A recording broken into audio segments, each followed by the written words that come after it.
Hi student, welcome to सर्वोत्तम YouTube channel Short and Made Easy series में आज chapter 22 class 29 the halving principle section 1 के बारे में सीखेंगे। इस चैप्टर में जो है हाविंग प्रिंसिपल का क्या मतलब होता है, किसी भी स्ट्रोक को उसकी लेंथ से हाफ करना। जैसे अब P है, अगर हम उसको हाफ कर दें तो ये किसके लिए हाफ होगा? P, T और D के लिए। ठीक है। अब इस चैप्टर में अगर जैसे हमने करा पिट, P को हमने हाफ कर दिया T के लिए एंड P हाफ कर दिया D के लिए, तो अगर हम शॉर्ट हैंड को देखेंगे तो हमारे को आइडिया नहीं लगेगा T के लिए शॉर्ट हो रहा है कि D के लिए।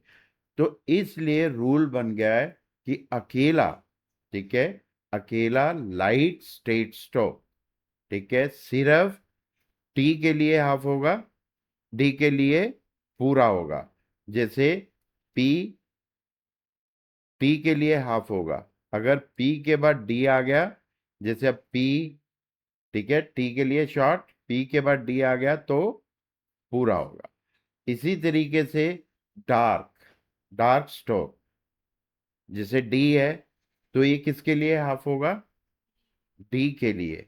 अगर डी के बाद टी आ जाए तो पूरा लिखा जाएगा। ठीक है। तो ये होता है अकेले में, अकेला कोई भी स्ट्रोक बनेगा तो लाइट लाइट के लिए, डार्क डार्क के लिए। अब जैसे इसमें एग्जाम्पल है पेट, इसको क्या करें, शॉर्ट करें पूरा लिखें? हाँ पूरा। ठीक है। अब क्यों पूरा लिखा? क्योंकि P is a light, T is a dark. Tight short होगा, टाइट पूरा, क्योंकि T is a light and T is a light, light light का कॉम्बिनेशन बन गया short. Light and dark complete, and died, इसको कंप्लीट करेंगे क्योंकि D dark है, T is a light. Bit, हाँ, अब जैसे अगर हमने बिट ऐसे कर दिया, बिट ऐसे कर दिया तो दोनों का कुछ पता ही नहीं लगता, तो इसीलिए ये रूल बना है B is a dark, T is a light, तो इसको पूरा और इसको शॉर्ट करेंगे। फिर इसी तरीके से ज्वाइनिंग में क्या होता है, ज्वाइनिंग में हम दोनों के लिए शॉर्ट करते हैं। जैसे रैबिट, अब बी जो है किसके लिए शॉर्ट हुआ? टी के लिए। ठीक है। और रैपिड, बी किसके लिए? डी के लिए, क्योंकि ज्वाइनिंग में आइडिया लग जाता है लाइट डार्क के बारे में। अब जैसे HONOURED क्या हो गया? ऑनर्ड, तो इसको शॉर्ट कर दिया। अप्लाइड होता है कि अप्लाइड होता है? तो इधर हमें आइडिया लग गया टी के लिए कि डी के लिए, तो ज्वाइनिंग में आइडिया लग जाता है। पर इसमें भी क्या होता है, कई बार दो आउटलाइन सेम बन जाती हैं। तो अब जैसे एग्जांपल देखो, प्लेट, रूल के हिसाब से हमने इसको शॉर्ट कर दिया प्लेट, ज्वाइनिंग में हमने पढ़ा है शॉर्ट। प्लेड, इसको भी शॉर्ट कर दिया। ठीक है। अब अगर सेंटेंस में है तो कंफ्यूजन हो जाएगा, प्लेट है कि प्लेड है। तो कंफ्यूजन दूर करने के लिए फर्स्ट रूल इंप्लीमेंट हो जाता है, लाइट लाइट वाला शॉर्ट होगा, लाइट एंड डार्क पूरा लिखा जाए जब दो आउटलाइन सेम बन जाए। तो अभी इसमें से किसको कंप्लीट लिखेंगे? प्लेड को। ठीक है, प्लेड कंप्लीट। ठीक है। एंड ब्राइट ऐसे, एंड ब्राइड भी ऐसे हो गया। अब किसको करेंगे?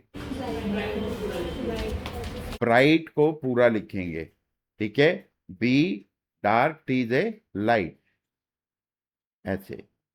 क्लियर? तो ये तो हो गया कैसे हम लोग शॉर्ट करते हैं अकेले में और ज्वाइनिंग में। अब इसी के तरीके से इसमें बताया गया है कि अकेला कोई भी स्ट्रोक होगा। फर्स्ट प्लेस के लिए हमने पढ़ा था क्या होता है, लाइन से ऊपर, सेकेंड लाइन पर, थर्ड लाइन से नीचे। पर अगर अकेला कोई भी स्ट्रोक होगा और टी और डी के लिए शॉर्ट हो रहा है तो ऑन द लाइन। जैसे पेट करना है तो पेट थर्ड प्लेस का है तो ऑन द लाइन। फ्यू, अगर हम फ्यू करते हैं तो ऐसे होता है, फ्यूड करना है तो ऑन द लाइन। प्राउड, ठीक है, टी और डी के लिए शॉर्ट अगर होता है तो ऑन द लाइन। फिर इसी तरीके से बताया गया है कि अकेला अपवर्ड आर टी और डी के लिए शॉर्ट नहीं करेंगे। क्यों? अब इसमें रूल बन गया है कि जैसे हम लोग राइट ऐसे अगर हमने शॉर्ट कर दिया, ठीक है, तो वर्ड में तो हम पढ़ सकते हैं पर सेंटेंस में हमारे को डाउट होगा कि एंड आई बना कि राइट बना। तो इसलिए कंफ्यूजन दूर करने के लिए रूल बन गया कि अकेला अबड़ार टी और डी के लिए शॉर्ट नहीं होगा, कंप्लीट लिखेंगे, ठीक है। हाँ, आर के बाद अगर एस आ जाए तब भी उसको शॉर्ट नहीं करेंगे, कंप्लीट करेंगे। जैसे राइट्स, अब ये वैसे रूल के हिसाब से तो शॉर्ट होना चाहिए था, अकेला नहीं है, ऐसा है, पर इसको भी कंप्लीट करेंगे राइट्स, ठीक है, क्योंकि इसका भी कुछ ना कुछ प्रॉब्लम आ जाएगी, जैसे एंड एज एंड एज कुछ भी बन सकता है। हाँ, आर के बाद अगर N S F V S कुछ भी आ जाए तब हम उसको शॉर्ट कर सकते हैं। जैसे रेंट, ऐसे शॉर्ट कर देंगे, ठीक है, रेंट्स शॉर्ट हो जाएगा। रेफ्ट ऐसे शॉर्ट, रेफ्ट्स, इस तरीके से।